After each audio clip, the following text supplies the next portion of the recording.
میرے حضور نے کتنی خوبصورت بات ارشاد فرمائی، کن فی الدنیا کانک غریب او کعابر سبیل۔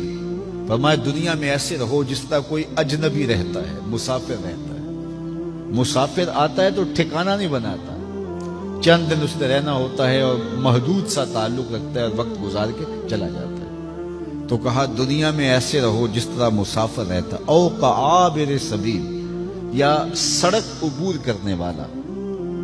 اب جو سڑک عبور کر رہا ہوتا ہے تو وہ ہدف پہ نگاہ رکھے ہوئے ہوتا ہے، لیکن دائیں بائیں بھی دیکھتا ہے کہ کسی گاڑی سے ٹکرا نہ جاؤں، تو دائیں بائیں دیکھ کے بچ کر کے سڑک عبور کر جاتا ہے۔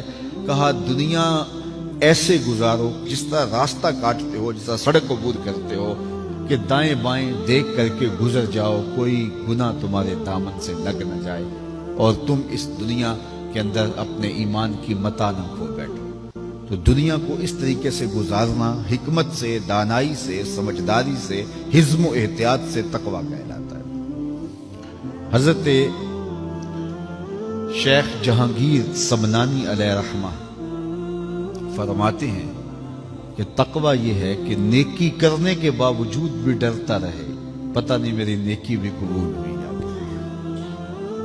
ہمیں تو چند دن کی نمازوں کے بعد زوم پیدا ہونے لگتا ہے کہ پتہ نہیں ہم کس مرتبے پہ پہنچ گئے۔ رومی علیہ رحمہ لکھتے ہیں کچھ لوگ ہیں چند دن نمازیں پڑھ لیں تو آسمان کی طرف دیکھ رہے ہوتے ہیں کہ آسمان سے کوئی ہمارے لیے نازل ہو رہا ہے کہ نہیں ہو رہا۔ تقویٰ یہ ہے نیکی کرنے کے باوجود بھی ڈرتا رہے، پتہ نہیں میری نیکی بھی قبول ہوئی ہے یا کہ۔ اللہ اکبر! کتنے لوگ ہیں، کتنے مرتبوں پہ ہوتے ہیں، لیکن ان کا انجام کتنا برا ہو جاتا ہے۔ اس لیے ہر وقت ڈرنا چاہیے کہ خاتمہ ٹھیک ہو جائے۔ حضرت ابی ملیکہ رضی اللہ تعالیٰ عنہ فرماتے ہیں کہ میں 30 اصحاب رسول سے ملا ہوں اور میں نے سب کو ایمان کے بارے میں سخت فکر مند پایا ہے، اپنی آخرت کے بارے میں سخت فکر مند پایا۔ سب کہتے تھے آخرت ٹھیک ہو جائے۔ وہ لوگ جنہوں نے حضور کی صحبت کا شرف پایا وہ بھی ڈرتے تھے کہ ہمارا انجام ٹھیک ہو جائے، اور ہم 5 نمازیں پڑھ لیں تو بے نمازیوں کو حقیر جاننے لگ جاتے۔ تو اس لیے تقویٰ یہ ہے نیکی کے باوجود بھی ڈرتا رہے، کہیں ایسا نہ ہو کہ آج ہم نیک ہے کل نہ ہو۔